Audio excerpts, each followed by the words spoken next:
Hayden Panettiere just called it a weird friendship herself, and that description alone tells you everything wasn't quite right about how she and Diana Jenkins first came together. It started back when Hayden was only 19 years old, stepping into an industry that already had its claws in her since childhood, and Diana was closing in on 50, nearly 3 decades older than the young actress she'd taken under her wing. In her new memoir, Hayden doesn't shy away from naming that imbalance directly, writing candidly about how strange it felt in hindsight to have someone so much older positioned as a mentor, a protector, a friend she trusted during one of the most formative stretches of her young adulthood.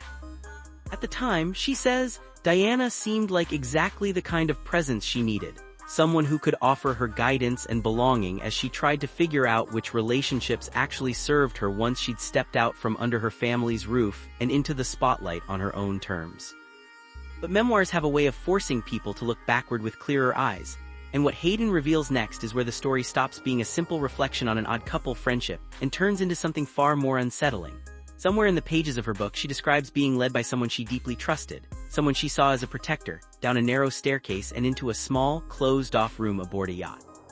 She writes that this person put her into a bed beside a man who was undressed, and in her words, very famous, though she has never revealed exactly who he was. She describes her body reacting before her mind could even process what was happening, an instinctual jolt of alarm, and then the frantic search for an escape route on a boat in the middle of open water, where there was nowhere to run and no one who seemed like they would understand or intervene. It's a disturbing scene, one Hayden has chosen to keep vague around certain identifying details, and that vagueness is exactly what set off a firestorm of public speculation the moment her memoir hit shelves. Fans and internet sleuths immediately began connecting dots, and because Diana Jenkins had been publicly tied to Hayden for years, first through a provocative book project back in 2009 that also featured a young, 20-year-old Hayden, and later through the kind of photographs that captured them together at high-profile events like Cannes, many people jumped to the conclusion that Diana must be the unnamed woman in this deeply troubling account. The rumor spread fast enough that Diana felt compelled to respond publicly and forcefully. Her representative delivered a blunt, no-nonsense denial, stating in no uncertain terms that Diana was not the person involved and warning that anyone continuing to spread that claim could face legal consequences.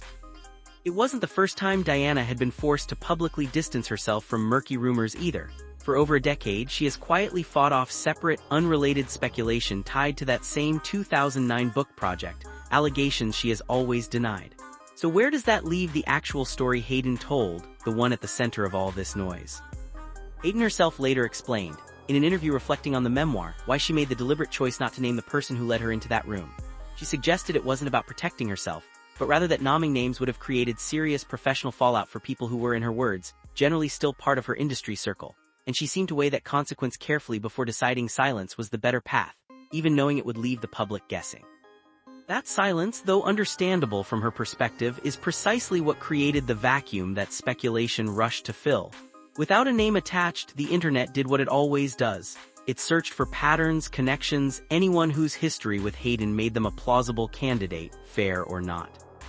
Diana Jenkins became the face of that speculation almost entirely because of a decade-old professional connection, and a friendship Hayden herself openly acknowledged was unusual given their age gap, not because of any confirmed involvement in the yacht incident itself. That distinction matters enormously, and it's one that's often lost in the rush to assign a face to an unnamed villain in a story this unsettling. As it stands, the identity of both the friend who led Hayden into that room and the man she says was waiting there remains unconfirmed publicly, something only Hayden and the people who were actually present that day may ever know for certain unless she chooses to reveal more in the future.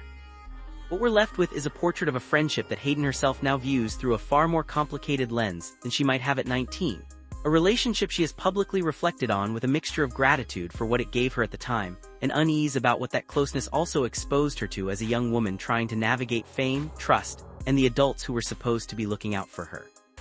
Diana Jenkins, for her part, continues to maintain she had no role in the specific incident being described, and there has been no public confirmation contradicting that denial. What remains is a story that captures something larger than just one friendship or one troubling night on a boat. It captures how vulnerable young people in the entertainment industry can be to the adults who position themselves as protectors, how quickly public speculation can spiral once a name gets attached to a rumor without evidence, and how survivors like Hayden are left to decide, often years later, how much of their own history they're willing to make public and how much they choose to keep carefully guarded, even while writing what they call a reckoning with their own past.